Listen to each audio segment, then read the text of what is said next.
कदर तुझे भाउ जे मौत जो असांखे बि दुख आहे जेतिरो तोखे आहे पर छा कजे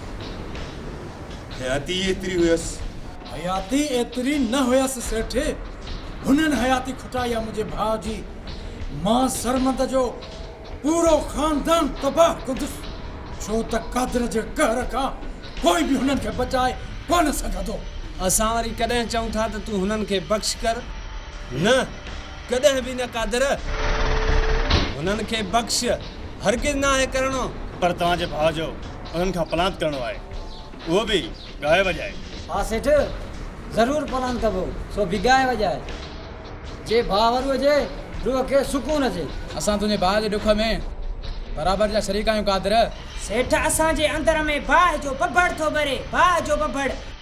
जेसी ताईं भाउ जो पलांत न कंदासीं सुकून सां न वेहंदासीं त पोइ देर न कयो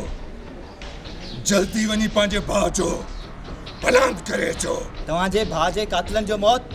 तमामु बुरो थींदो उन्हनि खे असां ईअं कोन छॾींदासीं ऐं असां बि बस करे कोन वेहंदासीं जेसि ताईं तव्हांजे भाउ जा कातिल जीअरा आहिनि उन्हनि खे हरगिज़ न छॾींदासीं दिलि तुंहिंजे भाउ जा कातिल कोन बचंदा सिर्फ़ु रस्तम ख़ान जे हुकुम जी देरि आहे सेठ हिकिड़ो अर्ज़ु कयां जो क़बूल पवे त पर तूं असांजो पंहिंजो आहीं बेधड़क चई ॾे मुंहिंज न कादर ॻाल्हि खोले कर जेका बि चवणी अथई मूंखे कीअं बि करे रफ़ीक ॿाहिरि कढाए ॾियो जीअं मां पंहिंजे भाउ जो पलांत करे सघां ॻाल्हि बि एतिरी तुंहिंजो भाउ जल्द आज़ादु थींदो अदा वॾो जो वेठो आहे कदर सूबेदार सुर में कोन पियो अचे इन करे तुंहिंजे भाउ खे इलाइक़े मां भॼाइण जो मूं बंदोबस्त कयो आहे सेठ रुस्तम मौला आबाद कंदी तुंहिंजा बच्चा अची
विया फरार कैदीअ खे मारियो आहे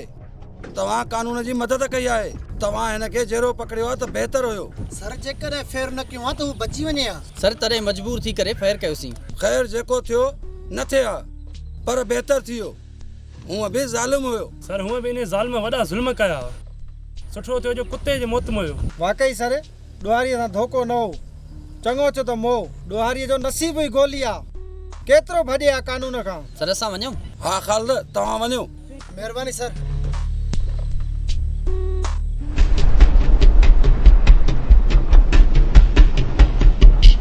खणो हिन लाश खे सेठ रुस्तम इन सूबेदार मुझो भा जानी वाणी मारियो आ हाणे हिन सूबेदार जी फिटी आहे अदा हा रफ़ीक जो पलांत हिन सूबेदार खां ज़रूरु कयां थी कादर तूं जीअं चवंदे उहो ई थींदो रुगो मुनवर खे अचण ॾे वियो आहे जांच ऐं पड़ताल जे लाइ अदा मुनवर अचे पोइ सॼे मसइले जी ख़बर पइजी वेंदी त इहो सॼो मामिलो कीअं थियो ख़बर मुनवर पुलिस कीअं मारियो कादर जे भाउ खे बाबा प्लान मुताबिक़ असांजे माण्हुनि कादर जे भाउ खे भॼायो ऐं बाबा सूबेदार खे कीअं ख़बर पई हुन कादर जे भाउ जो पीछो कयो कादर जो भाउ सूबेदार खां बि भॼी वियो पर आसिफ़ ऐं ख़ालिद खां बची कोन सघियो ऐं हुन ॿिन्हिनि कादर जे भाउ ते फायर कया ऐं हुनखे मारे छॾियो छा मुंहिंजे भाउ खे ख़ालिद ऐं आसिफ़ मारियो आहे मां हिननि खे ज़िंदा न छॾींदुसि इन्हनि जो नस्ल तबाह कंदुसि तबाह इन जो मौत अहिड़ो कंदासीं जो दुनिया ॾिसंदी इन्हनि जी जुरियत जो असांजे भाउ खे मारियो अथऊं न छॾियो उन्हनि खे हू तव्हांजा भाउ जा कातिल आहिनि ऐं तव्हां ते फ़र्ज़ु आहे त तव्हां पंहिंजे भाउ जे कातिलनि खे मारियो त हू जीअं हिन धरतीअ ते जीअरा न घुमनि मुनवर तूं छा थो चवीं इहो त ग़लति थियो मुनवर हुननि कादर जे भाउ खे मारे सुठो न कयो कादर हुननि ॾाढु कयो आहे तुंहिंजे भाउ खे मारे सभु कुझु थींदो ईअं हरू जज़्बाती न थियो पहिरियों हुन जी वञी कमज़ोरी ॾिसो जीअं हू छिकजी अचे कुते जी मौत मरनि अदा मौत बेड़ो ॾींदासूं जो दुनिया ॾिसी दंग रहिजी वेंदी बाबा कमज़ोरी अथनि ऐं उहा कमज़ोरी अथनि सूमर जी भेण जेका सरमद जे भाउ यूसुफ जी मंग आहे माना जे हिन तोती खे असां कब्ज़े में कयोसीं त सभु पखी पाण असां वटि फासण लाइ ईंदा त पोइ वञी तयारी कयो खंबे खणी अचो छोरी खे वञो